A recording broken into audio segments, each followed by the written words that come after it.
Hey everybody, welcome to On the Clock with Caroline Clark. Today you're in for a real treat. We have one of the foremost ballerinas in the world, Misty Copeland, who is the first African-American principal dancer with the American Ballet Theater in its 80-year history. And she's also just one of the loveliest and most resilient, phenomenal people beyond her artistry that I've ever met. So happy to bring her to you today. Hi, Misty, how are you? Hi, thank you for your beautiful words. How are you doing? How are you doing in all of this? Just you personally, you and your family, how are things going?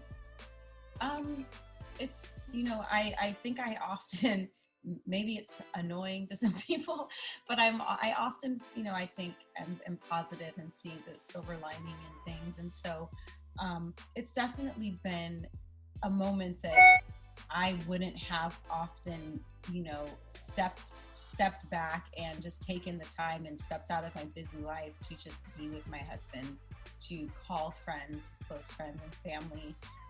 So in that way, it's been really nice to feel, I think, more connected in some ways to people that really mean a lot to me than I have in a very long time.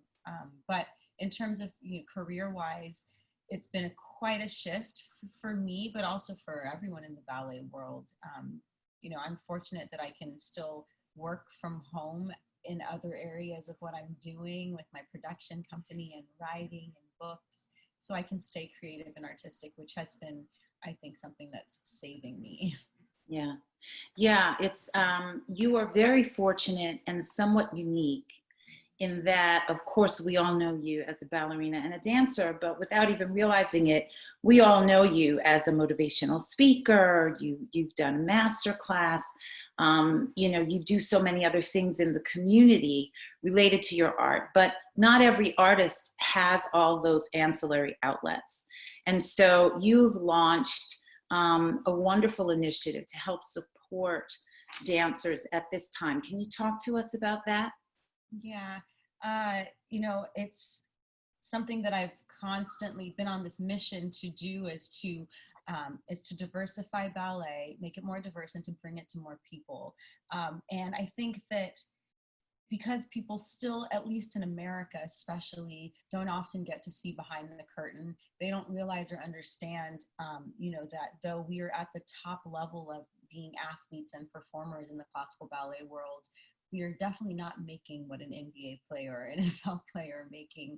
And in times like this, a lot of top level athletes may have studios or things in their home that they can keep up with their training, and dancers are in their living rooms and in their kitchens, and attempting to maintain some type of shape, not knowing when things are going to open up again. But more importantly, and why I wanted to create this project, Swans for Relief, was knowing how many dancers have been laid off and furloughed and literally don't have the means to put food on the table, keep a roof over their head. It's really insane that even in these times, dancers are being kicked out of their apartments.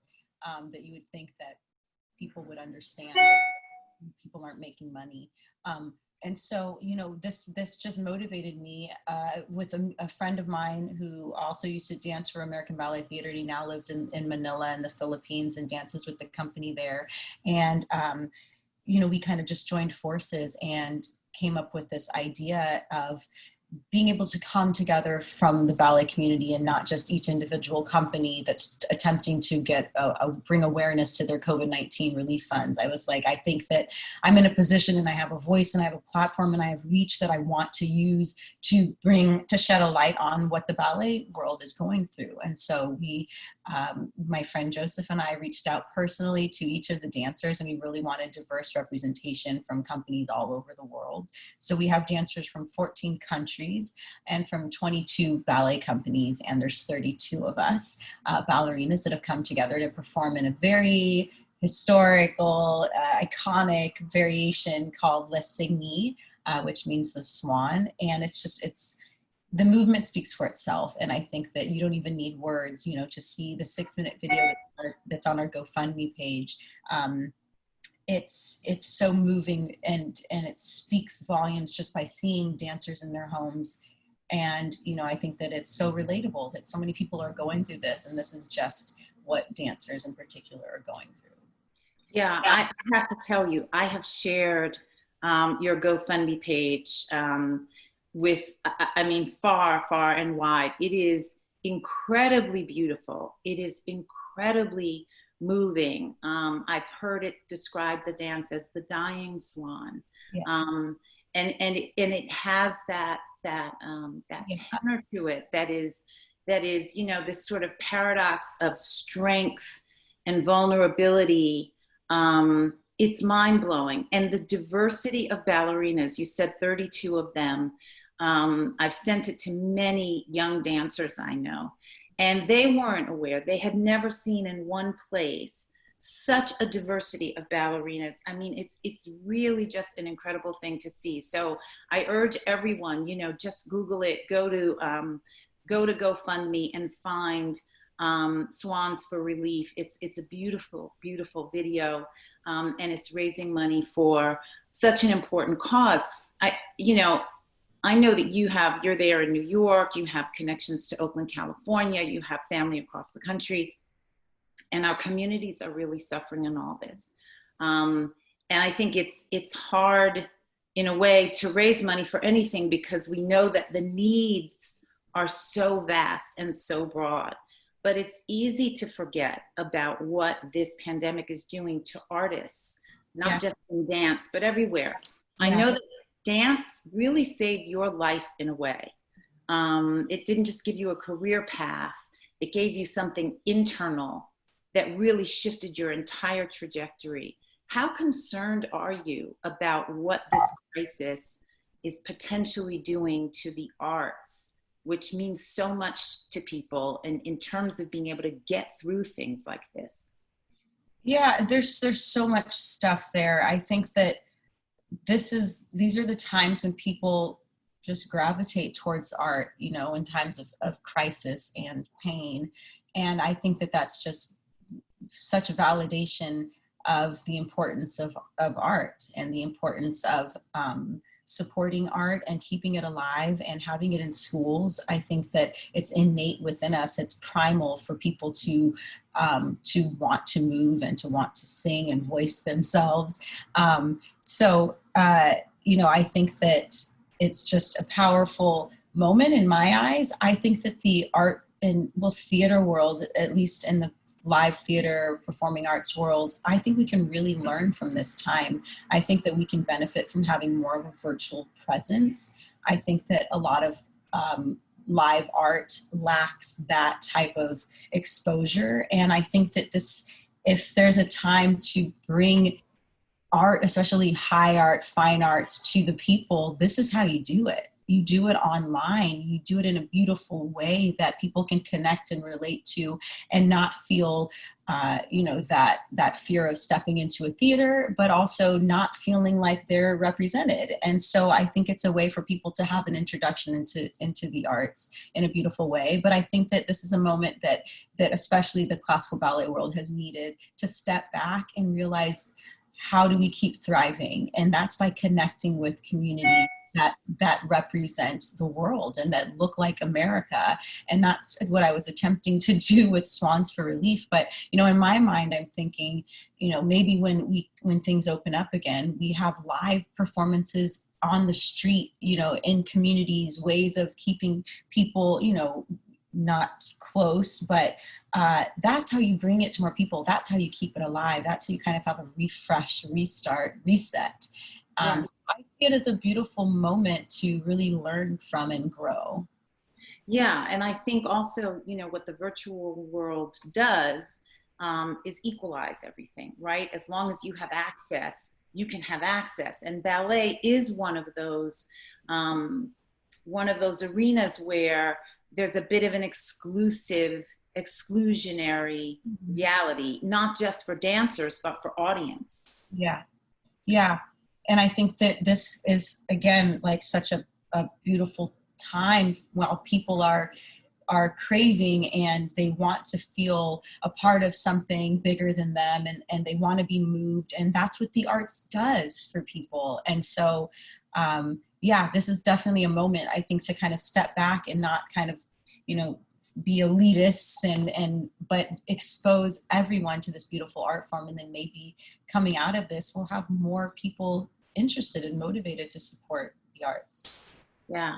One of the things that I know we're all concerned about is particularly younger people who maybe don't have the maturity or haven't developed the skills yet to sort of navigate the vast uncertainties of this time and all of the mood changes, family dynamics, educational demands. I mean, there's just so much happening in people's lives, even as they've gotten simpler. It's gotten more complicated. So given your story, it seems to me you've dealt with a lot of uncertainty throughout your life and developed the tools to really navigate those spaces with optimism, as you say, and resiliency.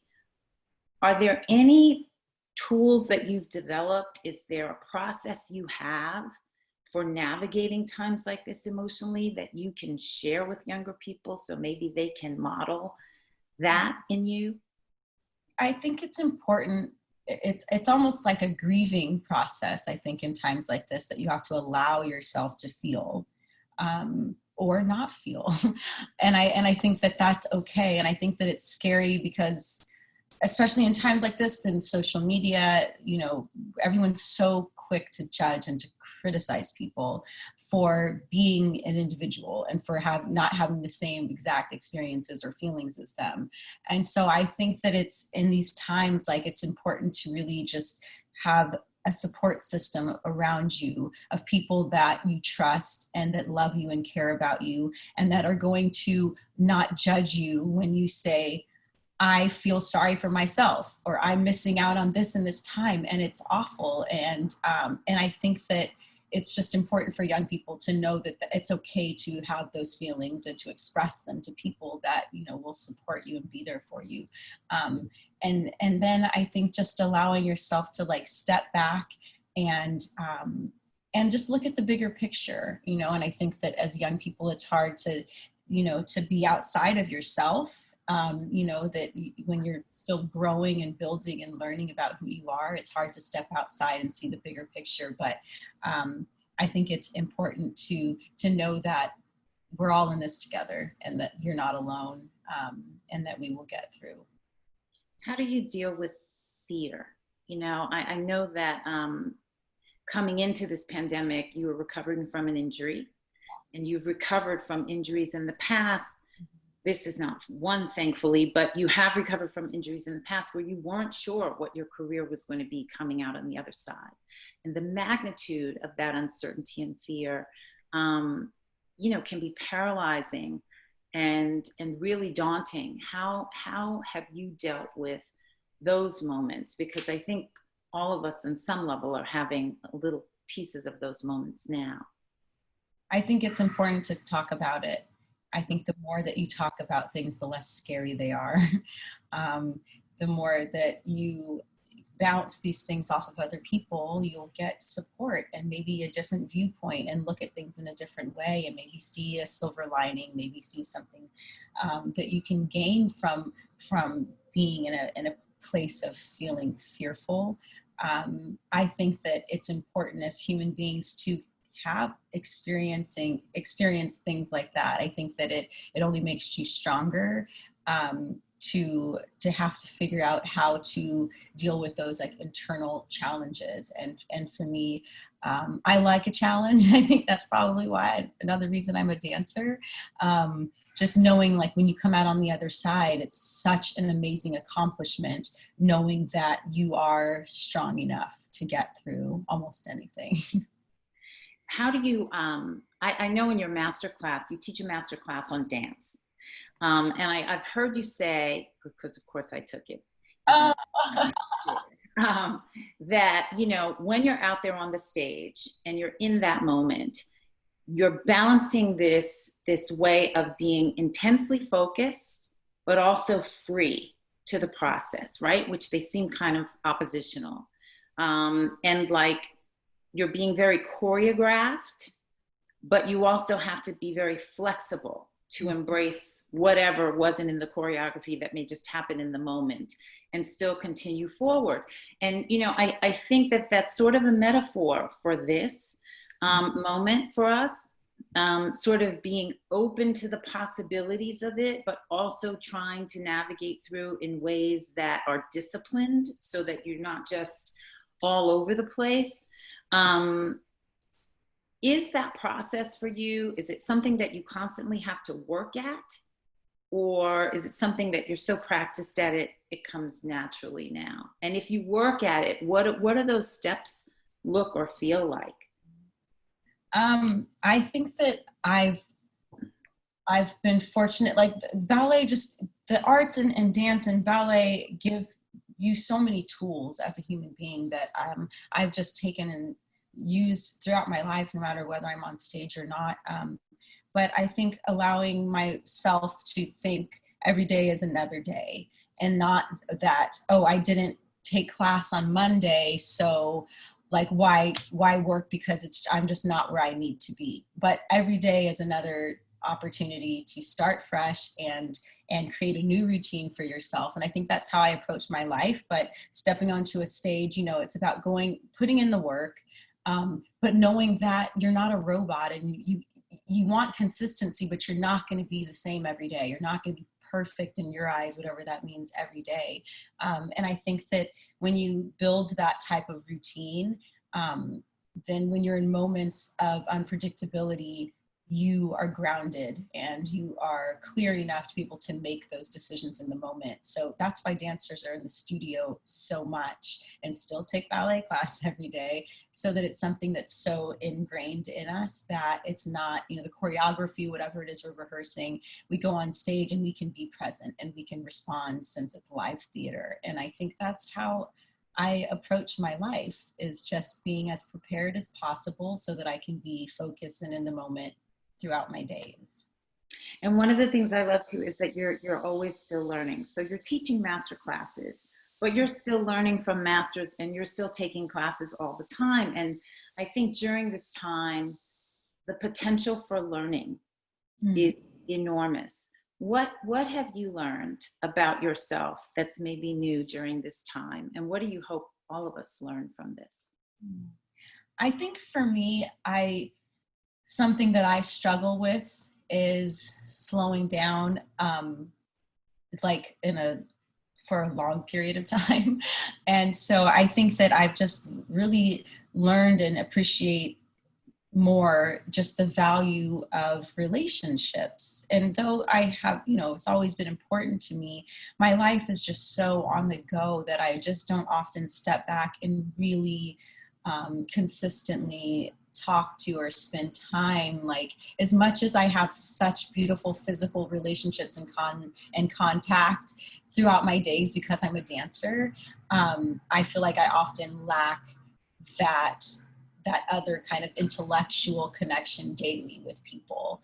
And so I think that's something that I've learned that is just equally as important as like that physical aspect, to feel whole and to feel human, and to also give to the people that you love, you know, the same things that you need from having those types of relationships. And I think that we can all just take from this the importance of supporting one another, like humanity.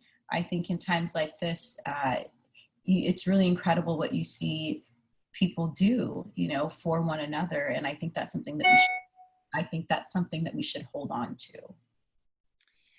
Just before we go, I know you've been married for a couple of years. I was talking to a woman the other day who just had her 39th anniversary, but she's a businesswoman, you know, and she's always on the road. And she's like, okay, my husband and I haven't spent this much time together ever in 39 years. And so, you know, I think that the distancing and adapting to forging connections with people who we can't be with is one thing, but then the proximity to people who we're not used to being so close to all the time presents its other thing. Any advice to You know, other young married couples out there, some are just starting out in the midst of this pandemic, and others are spending a lot more time together than they have before. What's working for you all? I think it's just being patient. It's communicating and being patient, and remembering that that other person may be looking at you the same way you're looking at them. That we're all human beings, and you're annoying me today. And it's like my husband will be like, "Well, so you don't think you're annoying me as well?" And it's like, "Oh yeah, I'm not. I guess I might annoy you too sometimes." But I think it's just like being open and communicating and having patience. Just really having patience. You know, I've really enjoyed this time with him, and it's something that I say to him probably every evening, where I'm like, I'm still not sick of you. This is so much fun being together this much, spending every waking hour. Um, but again, I think that in general, relationships just need communication and need patience and need perspective for you to see outside of yourself, and maybe that will help you to not get so, you know, annoyed and caught up with like little things that every human being does, including yourself. Will all of this cause you to reset your life? How do you see the reset for you coming out of this? Is it more of an internal reset, or will your life and your career, you feel, look differently because of how you've experienced this? I think both. You know, it's just been interesting to have my injury happen and then go into quarantine, and you know, this was going to be a different season for me already, and I'm approaching my 20th anniversary as a professional dancer with American Ballet Theater, and ABT's celebrating their 80th year, but we're not performing. So all of these things are really monumental moments, and I just don't want to try and predict what this next coming phase is going to be for me, but I know it's not going to be what I planned it to be. I have so many incredible artistic projects that are in the works that I know are just going to kind of like explode once we can get out of the house and really make things happen the best we can. But I'm excited for this new adventure, and to, you know, I'm getting older. I'll be 38 in September, and for a dancer, you know, that's getting older, and so I think that I'm just ready to go with the flow of wherever live theater happens to take me in the next 5 years. 20 years, Misty. What a phenomenal milestone. I mean, really amazing. It's always such a joy to talk to you. Thanks for spending the time with us today. Stay safe and stay well, above all, and get better. Heal. Talk to you soon. Thanks, everybody. Stay safe and stay well.